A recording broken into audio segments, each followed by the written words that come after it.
Hello, I'm Dr. Kritzer, and welcome back to A Parent's Guide to the IEP. This is Unit 4, Part 2. And I'm going to talk about the principles of special education as defined by our major law, IDEIA. Well, one of the principles of special education in our country is called FAPE, Free and Appropriate Public Education. And this basically means that all children identified with disabilities in our schools are entitled to completely free education.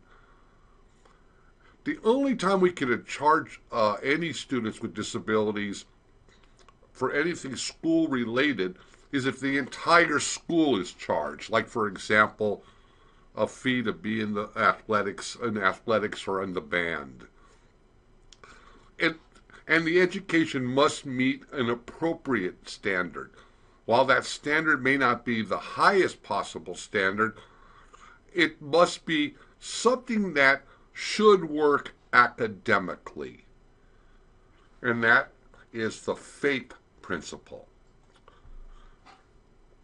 Another principle of special education is called least restrictive environment. All children should be educated as close to their same age peers in their closest neighborhood home school as is reasonably effective for them.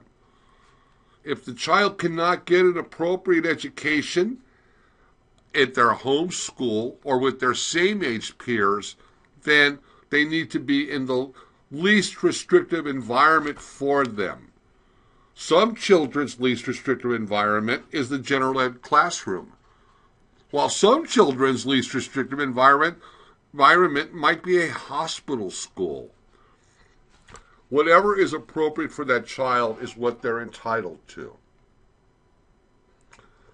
Another principle of special education in our country is called zero reject. And this basically means that no child will be denied an education in our schools. There's a very important case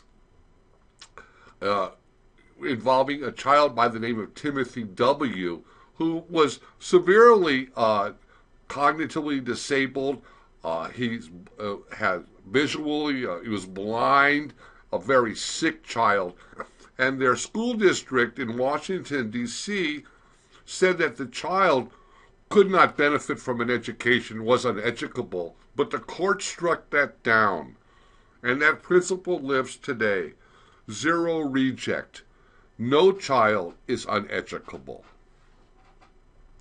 Another important principle of special education are the due process safeguards that protect children with disabilities and support the parents trying to help their children.